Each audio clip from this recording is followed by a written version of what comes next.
नहीं, नंद गाँव सो गाँव, बंसी बट सो बट नहीं, कृष्ण नाम सो नाम।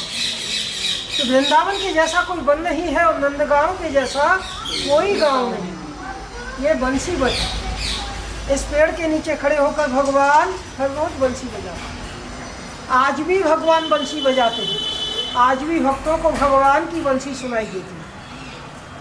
आश्विन महीने की जो पूर्णिमा आती है, जिसको हम बोलते हैं शरद पूर्णिमा, रात में प्रभु ने यहाँ ऐसी मधुर बंसी बजाई, उस बंसी को सुन के सब ब्रज गोपी यहाँ पे आ गई। सभी गोपियों की इच्छा हुई कि भगवान तो हर रोज राधा रानी के संग रास की लीला करते, ऐसी कृपा हम पे भी हो प्रभु कि आज आप हमारे संग महारास की लीला करें। तो भगवान ने यहाँ गोपियों की मनोकामना पूरी करने के लिए योग माया का आश्रय किया। गोपी है अपने उतने ही रूप बना लिए, सभी के संग, एक गोपी एक किशन, एक गोपी एक किशन। ऐसे ही भगवान ने इसी जगह पे महारास की लीला, ऐसी सुंदर अद्भुत लीला हुई।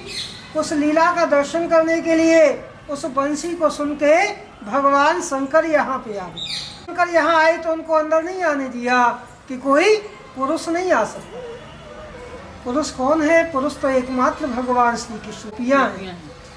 तो कैसे दर्शन होगा कि आप यमुना जी से प्रार्थना करो।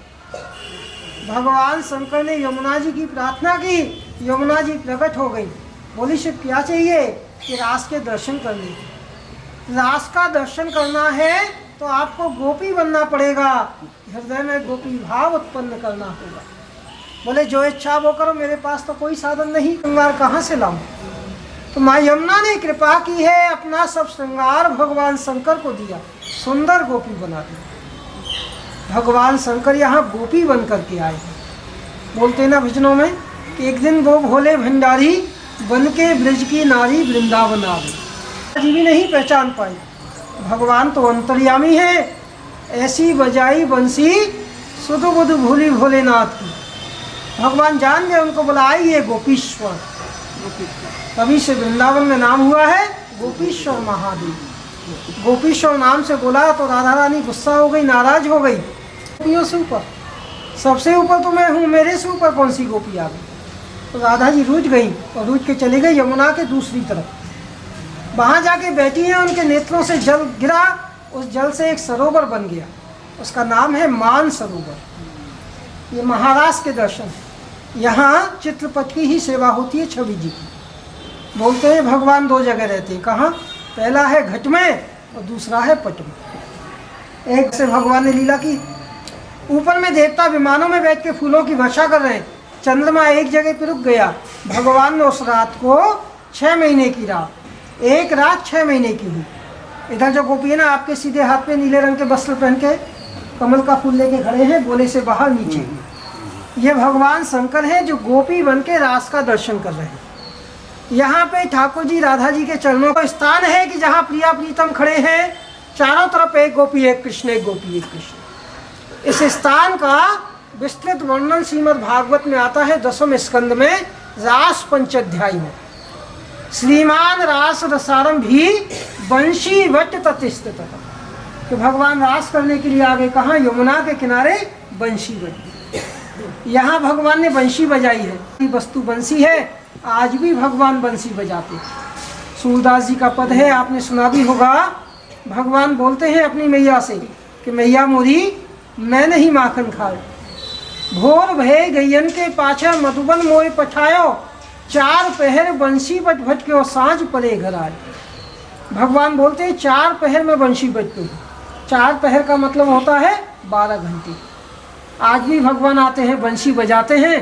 तो भक्त लोग यहाँ पे भगवान को बंसी दे के जाते हैं, बंसी का दान करते हैं। वंश रक्षा, वंश वृद्धि, भक्ति, मुक्ति, मनोकामना पूर्ति के लिए ये भगवान को बजाने के लिए वंशीवट पे बंसी चढ़ाते हैं। जानते हैं अपने घर से बना लाते हैं, सोने चांदी की नहीं ला पाते, यहाँ बंसी मिल जाती है।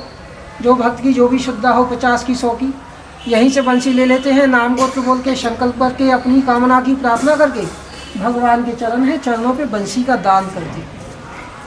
पुराना स्थान है बंशी बट। इच्छा हो, श्रद्धा हो, भगवान को बजाने को बंशी बट पे बंशी दे चलो। बंशी लेके नाम को बोल के भगवान को बंशी अर्पण करें। ये भगवान की नित्य लीला भूमि है बंशी वन। कोई नहीं।